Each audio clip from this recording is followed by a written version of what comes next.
Welcome to Black Belt in Retail. This is a comprehensive end-to-end retail curriculum, which I'm so proud to be offering. Which this will undoubtedly create world-class retail professionals across the globe.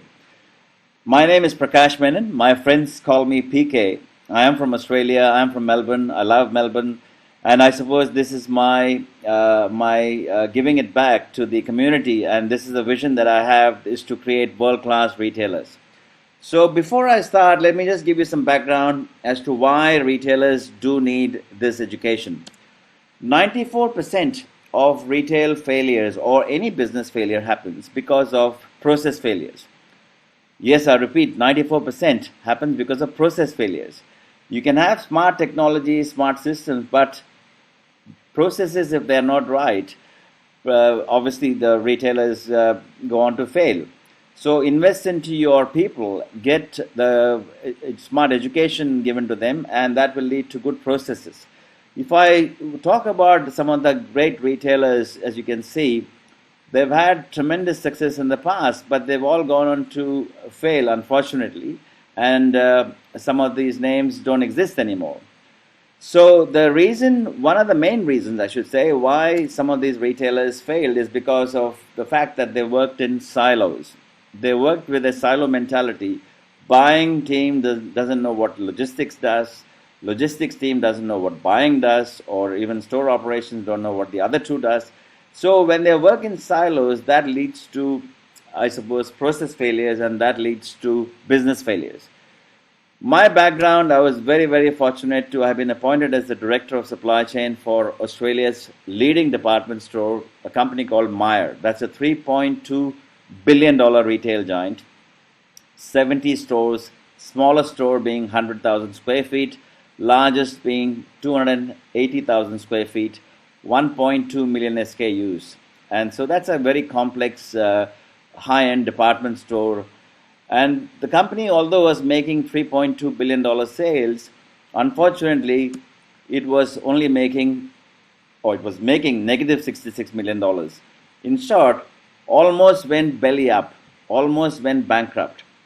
And that was where I was very fortunate to have had a team who took this challenge on, and we turned this company around on its head, and we put on $25 million to the profit line in less than 12 months, which was an amazing one of its, it was an amazing achievement by the team. And subsequently, over the next 3 years, we went on to put on $290 million to profit line. So that's my 5 minutes of fame, call it. But I have a comprehensive understanding of buying operations. So I was heading up merchandise planning. That's my strength. I was also accountable for logistics, which is again another area that I really mastered, and also store operations. So I've got a comprehensive understanding of end-to-end, all the way from buying operations, logistics, to store operations. So one of the key takeouts was that you don't need to build a museum to create a world-class retailer. And I repeat, you don't need to spend millions of dollars to go on to achieve lots of profit and to become a great retail organization. You need to get your processes right first. Now, the three big reasons why a lot of retail professionals struggle. Number one, they don't know what they want. And I was in that space as well. So don't get me wrong, I was completely in that space as well when I first came on. So don't know what you want. Secondly, don't know how to get it. Even if you know what you want, you don't know how to get it. And someone or something is coming in the way. So McKinsey, the big consulting firm, they came up with the term called war for talent. War for Talent in 1997, they interviewed some 6,000 senior executives across the globe, and they found that only 10% of these executives or the companies that they work for had some kind of retention strategy. Now I'm saying 90% of those professionals felt that there was no retention strategy. Deloitte's consulting group, they came up with their study in 2014, and they came up with the term talent has won. So it is not the shortage of people in the globe, it is a shortage of talent. So that's very, very important that we absolutely invest into our people and really get smartness into educating them. As you can see, we know that across the globe, the buying behaviors change. It's a global village. I could be in Melbourne tomorrow. I could be in Dubai. I could be in Singapore. So I could be sitting in a coffee shop with an iPhone in my hand, with a touch of my fingers. I could be pretty much ordering anything online. So industries have changed, businesses have changed, and so the buying behavior has actually changed as well. So people actually are more savvy now as to what's going on in the world. And the pace of change, I mean, just to give you an example, March 2010, now I repeat, March 2010, no one knew in Australia what an iPad meant. And I'm talking about March 2010, just about 5 years ago.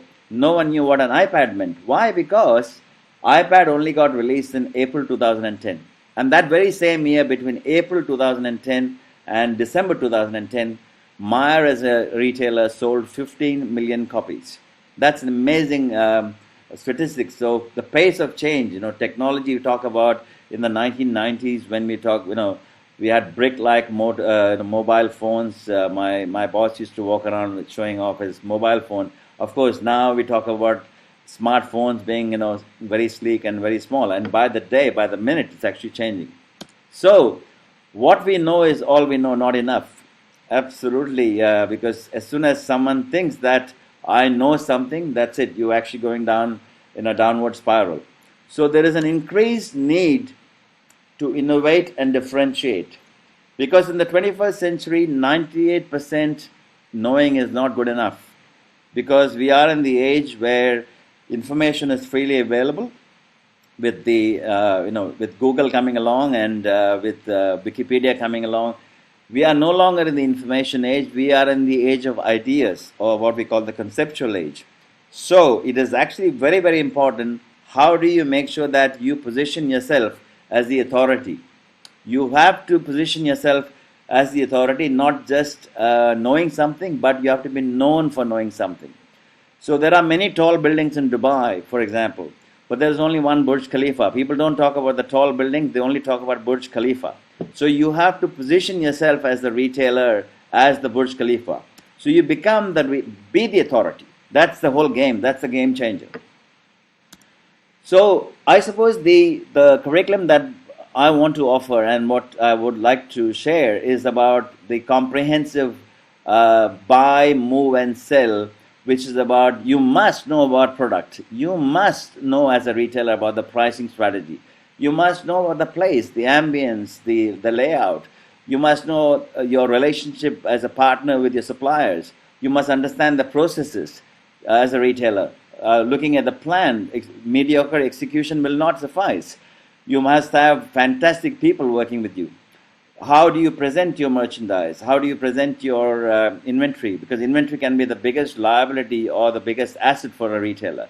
And of course, how do you maximize the profit? So it's about buy, move, and sell. It's about integration. So that's what a comprehensive program, that is what Black Belt in Retail is all about. So I'm going to walk you through what Black Belt in Retail, what are the different steps involved, and why is it called Black Belt in Retail. Now, a few of my amazing friends are martial arts experts, and I really love the way they go from white belt to yellow belt to green belt, and how they go on to achieve black belt. So I've used the analogy of white belt to black belt. So if you talk about white belt, it's about the retail strategy, the big why, the purpose. The yellow belt is about retail metrics, understanding and really having the business acumen or the financial acumen when it comes to a retailer. The next level is about merchandise planning. That's literally the heartbeat of any retailer.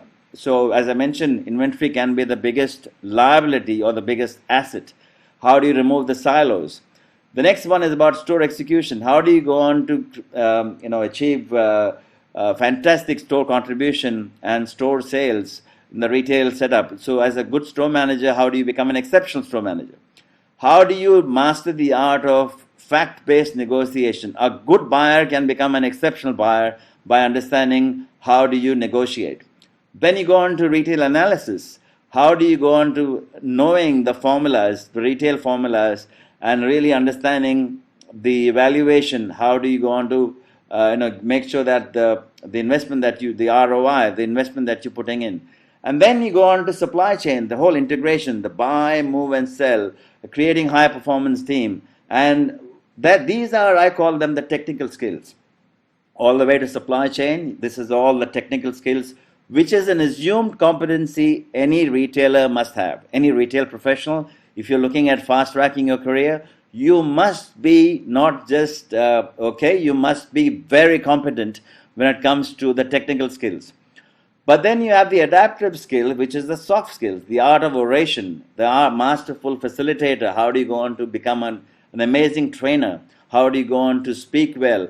These are the important attributes 21st century professional must have: the technical skills and the adaptive skills. That's what thought leadership is all about. So that's again a comprehensive program. So we'll go through the entire curriculum.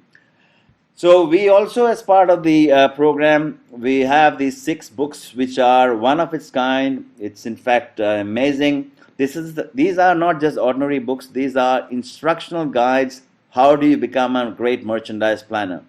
The retail formulas, the retail metrics. How do you become a great negotiator? How do you execute a great retail strategy? Become a great store manager. So I'm going to walk you through each one now. So the first one is retail strategy. Retail strategy, all the way from the strategic framework, buying and selling strategically, getting all the components right, the strategic profit model, the changing value equation and pricing strategies, segmenting, targeting, and positioning for success, challenge of width versus depth, putting the theory into practice. That's the comprehensive white belt to black belt and beyond in having a retail strategy. So that will be what we'll go through as part of the curriculum.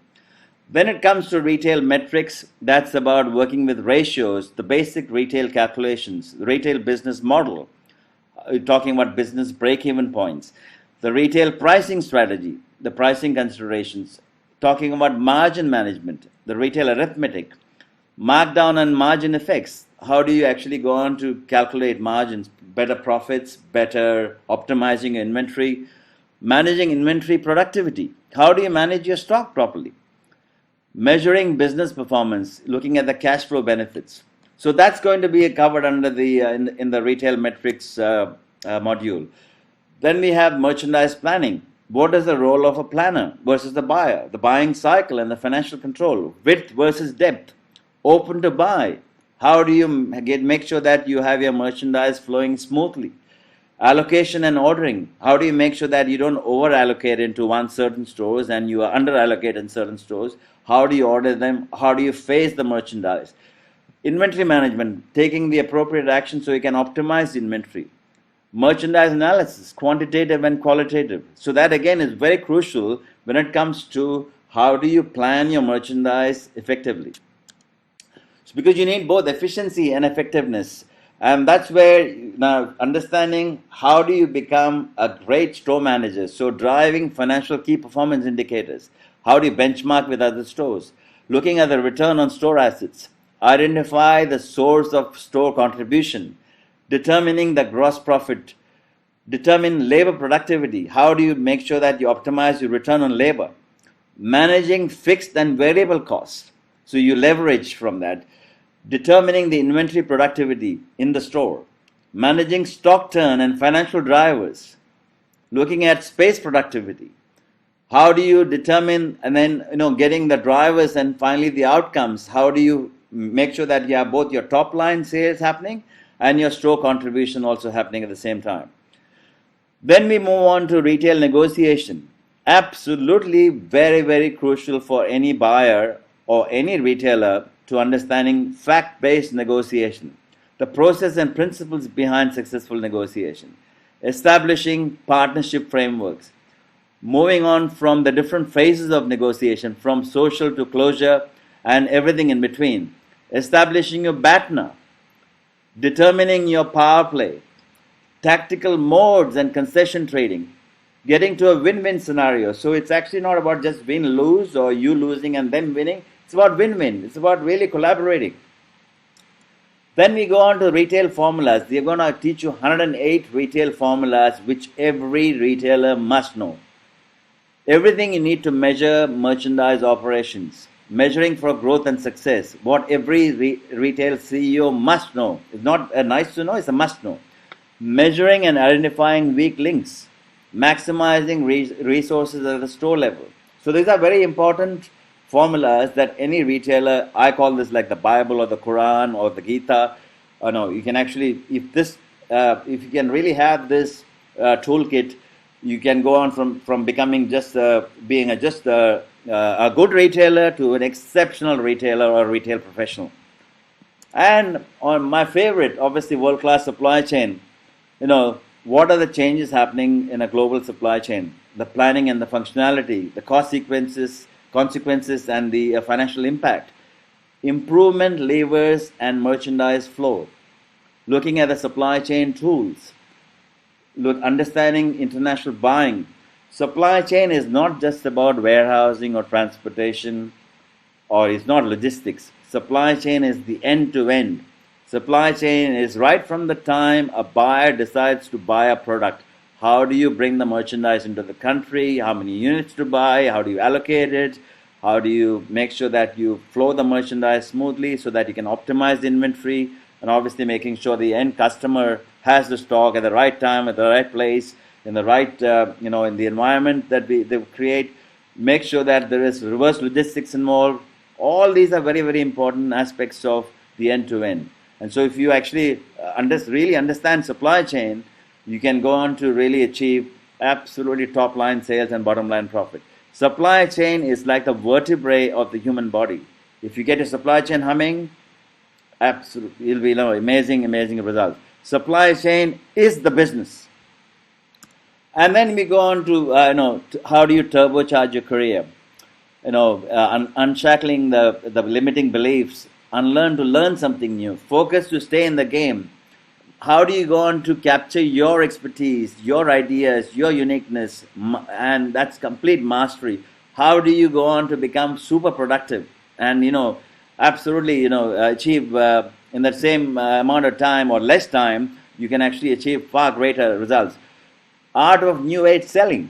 That's another amazing, 21st century. Instead of going with the traditional form of transaction-based selling or relationship-based selling, you go with the power of conviction, where you don't have to ever sell again. People will buy you. That is the whole game. That's a game changer. How do you go on to collaborate and participate? Because in the 21st century, the big word is about collaborating. Collaborate and participate, not about cooperation. So collaboration is the key.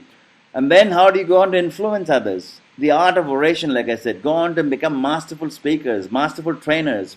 How do you motivate your troops? That's again part of the program that we go on to. And then ultimately leave a legacy. So you can not only become technically very competent when it comes to retail, but also go on to become amazing retail leaders. So I leave you with this thought. There are three kinds of people, I suppose. We all have the desire to win. We all have the desire to succeed. That's all amazing. Desire alone doesn't help.